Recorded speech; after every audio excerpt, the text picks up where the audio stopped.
Hello lovelies, it's Emily. I'm here today to share an actual short story with you all. I hope you enjoy it. Before you leave, make sure you do all the things like, subscribe, share, hit the bell icon.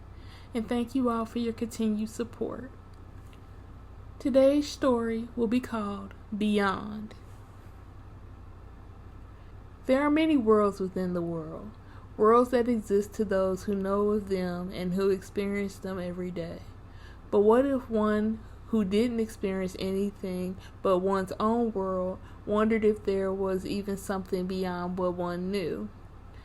Then what effect would that have on them and those around them? Would there even be any effect, or would life, or rather existence, just continue to go on?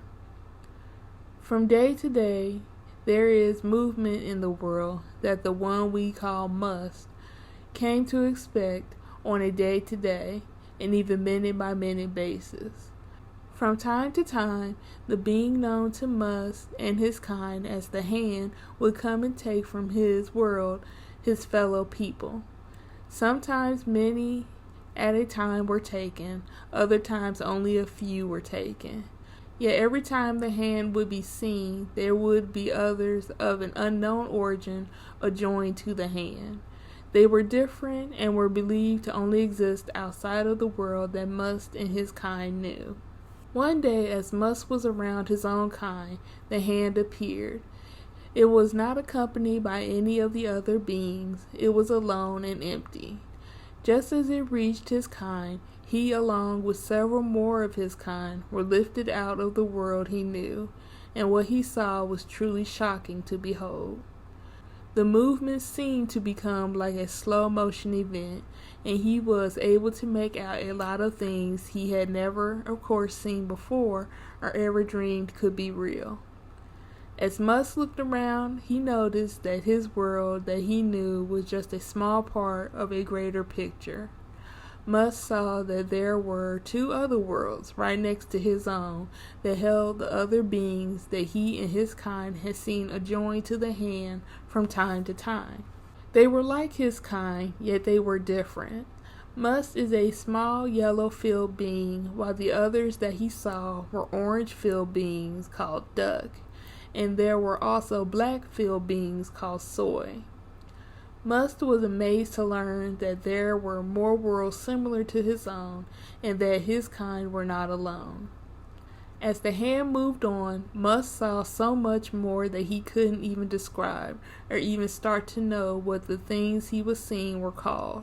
What he did find out was that the Hand, being a massive thing on its own, was actually a small part of a larger being that was nothing like anything he had ever seen. Must noticed that as noises came out of the large being that the Hand was connected to, the Hand would grab and separate his kind into other Hand, and then they would fall into a large deep black hole of some kind. He also noticed that the same thing was happening to the Duck and Soy beings as well. They were surrounded by a white disc with indentations and black lines with round heads. There were also white sheets that seemed so motionless until they lifted up in the wind, expressing a massive crease in them when they flew open in the breeze made by the Hand. Must became frightened by watching his kind fall into these seemingly bottomless pits surrounded by their other strange beings. He decided that if he could, he was going to get back to the world that he knew. As the Hand separated his kind, he noticed that those who seemed too smooth would not fall into the dark holes, but into a metal surface of some kind. He thought if he could get to the surface, maybe the Hands would pass him over. Must found himself in luck, for when the Hands grabbed him, he was indeed too smooth for them, and he did fall out of their grip. But where his luck ran out was that he didn't fall into the metal surface, but rather he landed somewhere he really didn't mean to end up.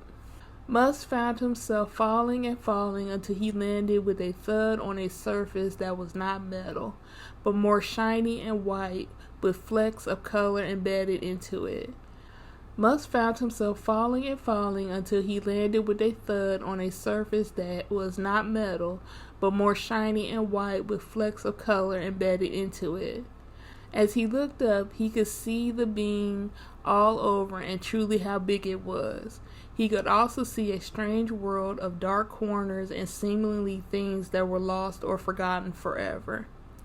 As he looked around, Musk saw more things he had never seen before, like white lines with three-pronged heads, round objects covered in a strange see-through substance with white stripes inside of them, and big white beans with things being packed inside of them. As he laid on this huge surface, he could feel from every direction a pounding, vibrating sensation that would come very close to him and then would fade away over and over again. At this point, Musk didn't know what to do, or if he would ever get back to his world. He wondered if he would always be lost in the world that he was now in, or if he would be found, would be taken to the dark holes along with the rest of the kind after all, to end up who knows where. After what seemed like forever passed, a pounding and vibrating movement came very close to him, and then he watched as a hand came for him and lifted him up into the air. When he was put down, Musk found himself back among his kind in the world that he knew. Since he was one of the few that had actually been outside of his world and made it back, he was like a wealth of knowledge for his kind. For the longest time, Musk was asked about where he was and what he saw while he was gone. He did his best to answer as many questions as he could, but there was still so many things that even he couldn't describe or even put into words for himself, let alone anyone else. As time passed and things died down for Musk and his kind, things in his world pretty much returned to normal. Like the rest of his kind, Musk went back to simply waiting for the hand to return, to either take or return their kind to or from the world they knew. Musk was happy about the overall experience that he had outside of the world that he knew. He saw both the good and the bad, the wonder and the unnerving aspects of what was over his kind's horizon. Thus, in the end, he concluded that he was better off where he knew he was supposed to be. He told many of his kind that to know what's beyond what they knew every day is great, but that they should appreciate the world they knew as theirs. Thank you for listening. I hope my words as we go along both inspire and make you smile. For more of my content, you can also find me on Patreon, Twitter, Tumblr, and Instagram. The links will be down below. Stay blessed and let's grow together. Much love to you all.